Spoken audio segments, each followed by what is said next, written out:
Dans cette vidéo, nous allons texturer et faire le matériau pour un objet très simple dans notre scène, qui est la première marche au fond de la salle. Pour cela, je sélectionne cette marche dans la vue 3D, après avoir chargé le fichier modélisation-finale.blend, et j'entre en mode de vue locale pour pouvoir l'isoler du reste de la scène. La première chose à faire est de faire le dépliage UV de cet objet. Pour cela, nous allons arranger un petit peu notre interface pour pouvoir avoir une vue 3D ici et en dessous un éditeur UV image dans lequel nous allons déplier.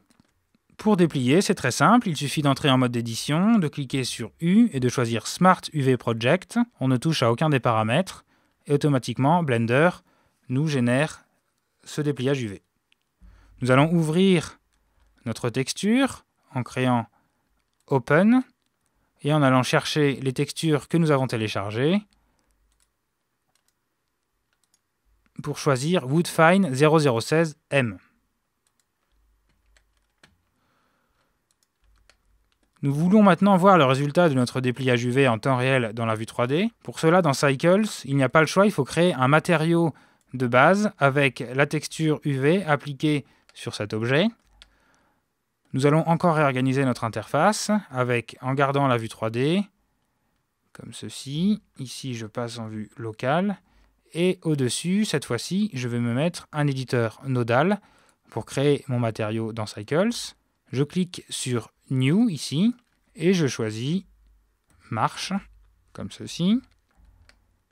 Je vais tout simplement créer un matériau basique avec une texture image, Shift A, texture Image, dans lequel je vais aller chercher l'image que j'ai déjà ouverte dans l'éditeur UV en cliquant juste sur ce petit bouton. Et je choisis Woodfine 0016M.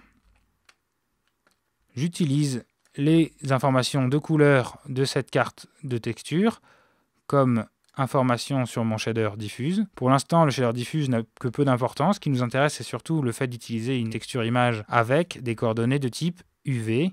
Pour cela, je choisis Input, Texture Coordinate, UV. Voilà, nous avons créé un matériau basique dans Cycles sur lequel on lui dit qu'il utilise les coordonnées UV pour plaquer la texture Woodfine 0016 qui sera utilisée comme composant de couleur sur le shader de type diffuse qui envoie cela à la surface du matériau. Si maintenant je passe en mode Rendered dans ma vue 3D, je vois que j'ai mon cube avec la texture image qui est plaquée suivant ce dépliage UV ici. Je vais aller dans le panneau Word de la fenêtre des propriétés, cliquer sur Use Node, changer la couleur du fond pour y voir un petit peu plus clair et augmenter un petit peu la puissance de ce shader. Et maintenant, si je veux, je peux également passer en mode texture ici. Je vois que lorsque je vais déplacer mes UV dans l'éditeur UV en bas, automatiquement dans la vue 3D juste au-dessus, nous aurons les déplacements en temps réel. C'est très pratique pour ajuster nos UV. Par exemple, ici, je vais sélectionner les 4 côtés. Je me mets en mode de sélection face dans mes UV. Je sélectionne donc ces 4 côtés du cube et je vais les faire tourner de 90 degrés. Je fais donc un rotate 90 et je valide. Les coutures ici n'ont que peu d'importance. Nous ne nous embêtons pas à avoir une continuité entre les différentes faces. Nous allons tout simplement déplacer à notre guise les différentes textures pour avoir une belle texture qui apparaît sur chacune des faces. J'utilise Scale X ou Scale pour augmenter la résolution des différentes faces. Ainsi, sur les côtés, j'ai ces beaux effets de bois que je recherche. Et simplement, pour les 2 dernières faces, je vais faire de même une rotation selon 90 degrés. Et je vais légèrement, pour chacune des faces, les repositionner et sélectionner les 2 faces en faisant un Scale X pour avoir plus de bois, plus de rainures visibles sur mon matériau. Je fais de même avec la deuxième face pour le dessous, même si ça ne se voit pas forcément au rendu. Et ainsi, j'ai cet effet de bois sur la première marche que je recherchais. Nous allons déjà sauvegarder à ce stade en faisant un Save As. Et nous allons passer donc à l'étape 18. .blend. Et nous allons simplement finaliser ce matériau de bois que nous allons utiliser dans l'escalier, puisque si je passe en mode Rendered, avec le raccourci Shift Z dans la vue 3D, je vois que si la texture est intéressante, le matériau, lui, l'est très peu. Nous n'avons pas de taches de spéculaire. Nous voudrions avoir un petit peu de brillance sur ce matériau, ça le rendrait un petit peu plus réaliste. Pour cela, nous allons devoir ajouter un deuxième shader, ici dans notre arbre des matériaux, pour dire à Blender, pour dire à Cycles, de mélanger un petit peu de composantes diffuses que nous avons ici, la couleur du matériau, avec une tache de brillance un peu blanche, pour avoir un peu un effet vernis sur notre bois de l'escalier. Pour cela, j'ajoute un deuxième shader avec Shift A, Shader, Glossy. Glossy est le shader qui permet d'avoir des taches de spéculaire. Et je vais mélanger ces deux shaders avec un troisième shader qui s'appelle le Mix Shader, que je peux déplacer comme ceci pour faire les liaisons automatiquement. Et sur la deuxième entrée du Mix Shader, je mets mon shader Glossy.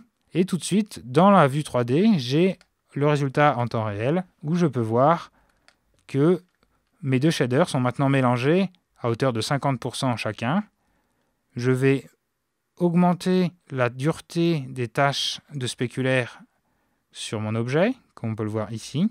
Et par contre, je vais diminuer la quantité de réflexion dans l'objet, puisque nous voulons principalement avoir un objet comme ceci diffuse, avec juste une petite nuance subtile, comme on peut le voir ici, c'est très bien. Je peux même diminuer à 0,1. Voilà, comme ça on voit mieux la tache de spéculaire ici. Ici, je vais garder un petit peu de spéculaire comme cela, 0,2.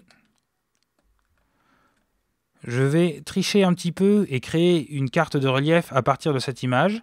Pour cela, c'est très simple dans Blender. Je rajoute encore une boîte de type Bump, puisque les cartes de relief s'appellent Bump Map. Je fais donc un Shift A, Vector, Bump. Et je vais relier la sortie de ce nœud Bump à l'entrée Bump ici de ma carte de diffuse. Et comme valeur de relief, je vais choisir les valeurs de couleur de ma carte. Ce n'est pas optimal pour créer un matériau avec des reliefs, mais on peut voir rapidement l'effet.